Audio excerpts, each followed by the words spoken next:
Hello. হ্যাঁ, আমি সুস্মিতা বলছি। যখন 9 তারিখে 9ই মেতে যখন শপথ গ্রহণ করলো শুভেন্দু অধিকারী, সঙ্গে সঙ্গে নিউজের মধ্যে চলতে শুরু করলো পুরনো সব কেসের ফাইল। যত কেস রয়েছে, পুরনো কেস, সব কেসের ফাইল খোলা হবে এবং তার তদন্ত চলবে, দ্রুত তদন্ত চলবে। খুব ভালো কথা, কিন্তু আমি বলছি না করবেন না। আপনারা এর কথার মধ্যে দিয়ে প্রমাণ করতে চাইছেন যে মমতা ব্যানার্জি করেনি কিছু। মমতা ব্যানার্জি শুধু চুরি চামারি দুর্নীতি করে গেছে। হ্যাঁ, মমতা ব্যানার্জি সম্পর্কে আপনাদের এই একটা মানে কথা সমাজের কাছে, মানে বার্তা পাঠাতে চেয়েছেন সমাজের কাছে, একটা বার্তা যে মমতা ব্যানার্জি দুর্নীতি করেছে। হ্যাঁ, এবং আমার যেটা কথা সেটা হলো, আপনারা লাগাতার এক কথাই আপনারা বলে গেছেন প্রত্যেকে, যারা মন্ত্রিত্বে এসছেন, যে সব পুরনো ফাইল খোলা হবে, সব পুরনো ফাইলের উপরে কেস, নতুন করে কেস শুরু হবে। হ্যাঁ, খুব ভালো কথা। অভয়েরও তাই হবে, খুব ভালো কথা। মন্ত্রিত্বটা কি আপনারা নিয়েছেন এই কারণে?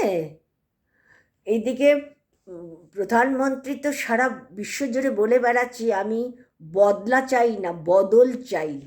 এটা কি বদলের নমুনা? বদলা নেওয়ার নমুনা তো আপনারা দেখাচ্ছেন, সারাক্ষণ নিউজে দিচ্ছে বদলার নমুনা। বদল কোথায় দেখাচ্ছেন? বুলডোজার শপথ নেওয়ার, শপথ মানে মন্ত্রিত্ব, মুখ্যমন্ত্রীর শপথ নেওয়ার আগে বুলডোজার চালাতে শুরু করেছে। মানুষ মেরে বুলডোজার, যারা আপনাদেরকে জিতিয়েছে তাদের উপরে বুলডোজার চালাচ্ছেন। এই আপনাদের, এই আপনাদের কি রাজনীতি? এটাকে রাজনীতি বলে? একদম না, এটাকে রাজনীতি বলে না। সবচেয়ে দুঃখ লেগেছে আমার, আমি সকলের মঙ্গল প্রার্থনা করছি, কি বিজেপি, কি তৃণমূল, কি কংগ্রেস, কি অমুক, কি তমুক, সবার প্রতি। হ্যাঁ, যাই হোক, কিন্তু সবার মঙ্গল প্রার্থনা করি, আমি কার ক্ষতি চাই না, কোনো দিনের না। আমি যদি আজ বিজেপির কোনো ভালো জিনিস দেখি অবশ্যই আমি বলবো সেটা ভালো, কিন্তু আমি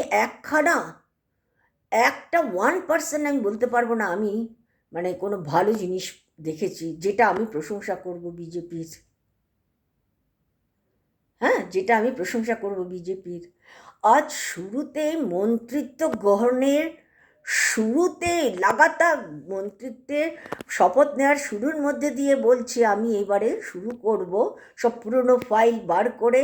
হ্যাঁ, সারদাকাণ্ড, নারদাকাণ্ড, মোষকাণ্ড, গরুকাণ্ড, অভয়াকাণ্ড, তমুক কাণ্ড, মানে যত কাণ্ড আছে সব প্রকাশ করবে। খুব ভালো কথা, কিন্তু উনি যে মন্ত্রিত্ব নিলেন, ওনার পাশে এতদিন পর্যন্ত যেই ছেলেটি পিএ হিসেবে হ্যাঁ কাজ করে গেছে, এবং সে নাকি তার প্রচণ্ড ক্লোজের মানুষ ছিল, তার অস্বাভাবিক মৃত্যুটাতে এমন বাণী প্রচার করেছে শুরুতে, স্টার্টিংয়ে, তাতেই সবাই ধরে ফেলেছে যে এটা রহস্যজনক মৃত্যু।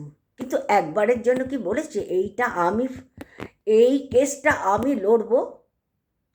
আমার ও ভাইয়ের মতন, বন্ধুর মতন আমার পাশে থেকে আমাকে সাহায্য করে গেছে, অতএব আমি ওর প্রতি কৃতজ্ঞ। আমি ওর মানে কেসটা আমি করব। এবং সবাই, জনগণ বলছে যে ও সিবিআইকে লাগাচ্ছে না কেন, ও পুলিশ করছে কেন? যে পুলিশকে দলদাস বলেছে এতদিন ধরে মমতা ব্যানার্জি থাকাকালীন, আজ সেই পুলিশ ওর গলার মালা হয়ে গেল। আর সেই পুলিশকে নাকি তদন্তের জন্য ইউপিতে পাঠিয়েছে। নিজের রাজ্যে খোঁজ খবর বেশি না নিয়ে ও সোজা ইউপিতে পাঠিয়ে দিল। কী করে জানলো যে ইউপির লোকই মেরেছে? এবং ইউপির একজনকে নাকি গ্রেপ্তার করেছে, সেটা এবিপিতে মনে হয় জানলাম। কি করে ইউপি থেকে লোক এসে ওকে মারবে? কেন মারবে? কিসের জন্য মারবে? কি কারণ? ওর কি ব্যক্তিগত কোনো ঝামেলা ছিল? কিন্তু সমাজ তো সেটা বলছে না, এবং দলীয় তো একবারও না। একবার বলল যে তৃণমূলের এখানে রাজনীতি আছে, তারপরে আর প্রচার করতে পারছে না ভয়। জানে তো তৃণমূল এটা করতে পারে না। তৃণমূলের লেজে পা দিলে তৃণমূল কিন্তু একদম ক্ষেপে উঠে যাবে, বিশাল জায়গা নিয়ে নেবে, সেটাও বুঝতে পারছে না।